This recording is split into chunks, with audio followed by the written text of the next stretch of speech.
You know who's been doing a terrible job at not saying the quiet part out loud? Marco Rubio. I got to be honest, at first, when he was chosen to be Secretary of State, I thought to myself, one of the few people who may have some sense in this executive branch, one of the few people who may have enough experience to handle their job would be little Marco Rubio. But of course, I gave these people too much credit. You know what I mean? And that's my fault. I take full responsibility for that. One of the reasons why we continue to see someone like Marco Rubio disassociate when, especially when he's in those cabinet meetings, is because he is a prime example of somebody that has traded every opportunity that was afforded to him, that has traded every sense of morality that he possibly could have in the pursuit of power and influence. If you don't know this already, y'all know Marco Rubio is the son of two immigrants, two people who did not, and I believe still do not have citizenship in this country. Marco Rubio has specifically been a product of birthright citizenship, specifically been a product of two parents escaping a country and claiming refugee status here in America.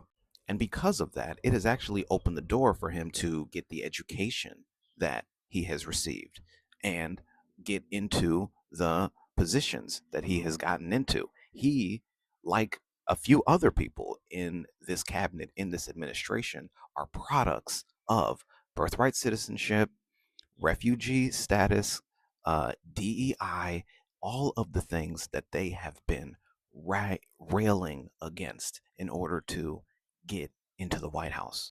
And now he's being asked straight up, why is it okay to let these white South Afrikaners come here and but close the border to all of these other refugees, close the border to all of these other ethnic groups who are trying to come into this country? And he says it straight up. He says it. He is only interested in letting these people into the country who he believes serves the best interest of the country. He's not interested in letting people in that come from where he comes from. And that cannot sit well with him. You see people like that in public, yeah, they, are all about bootlicking and doing whatever they need to do in order to stay close to power, get their proximity to whiteness, so to speak.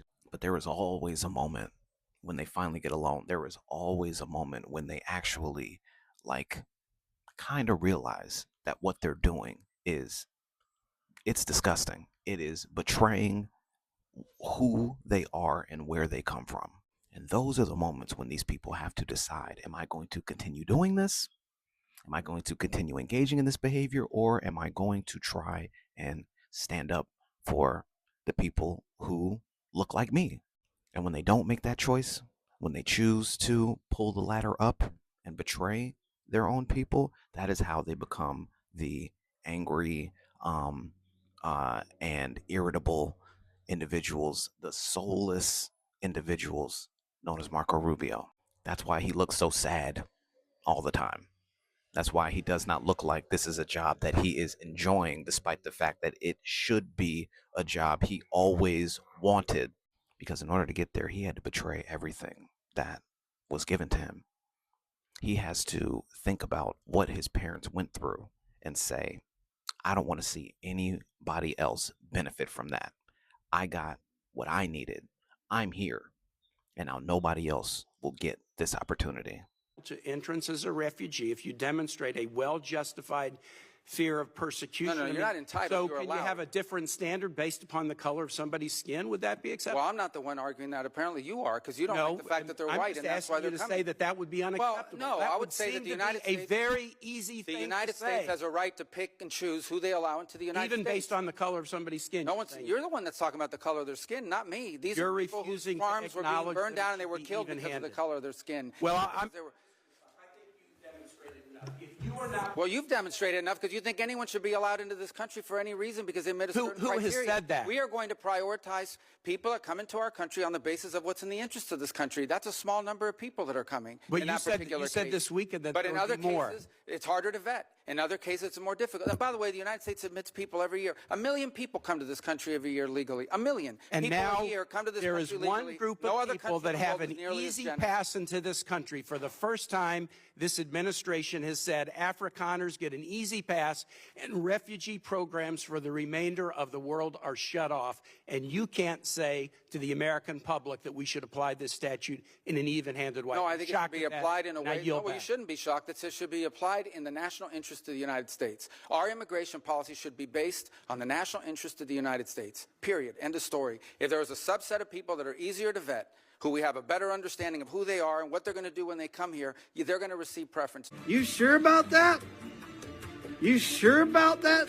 You sure about that? I will never stop until we keep a con man from taking over the party of Reagan and the conservative movement. There is no way we are going to allow a con artist to take over the conservative movement, and Donald Trump is a con artist.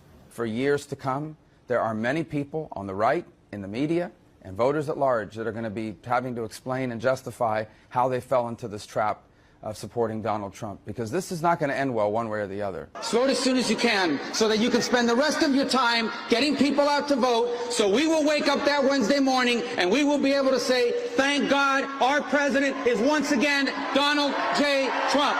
I will never stop until we keep a con man from taking over the party of Reagan and the conservative movement.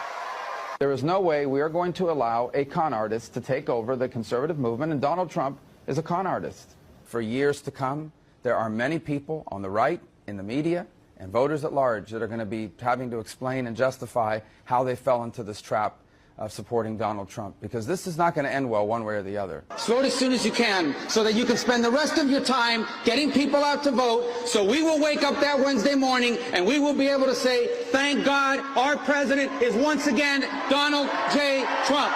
The Soviet Union fell in the early 1990s. Ukraine was left with the world's third largest stockpile of tactical nuclear weapons and strategic nuclear weapons on the planet. But they signed this agreement with the United States and Russia that said, if you give up your nuclear weapons, we, these countries that signed to this, will provide for your defense. And so Ukraine did that. They gave up these weapons. Well, now, 20 years later, one of the countries that signed that agreement hasn't just not provided for the defense, they actually invaded them. And I want to make a point on this for a second. Think about if you're one of these other countries around the world right now that feels threatened by your neighbors, and the United States and the rest of the world are going to you and saying, listen, don't develop nuclear weapons. We will protect you. What kind of lesson do you think this instance sends to them? I think the message this is sending to many nations around the world is perhaps we can no longer count on the security promises made by the free world.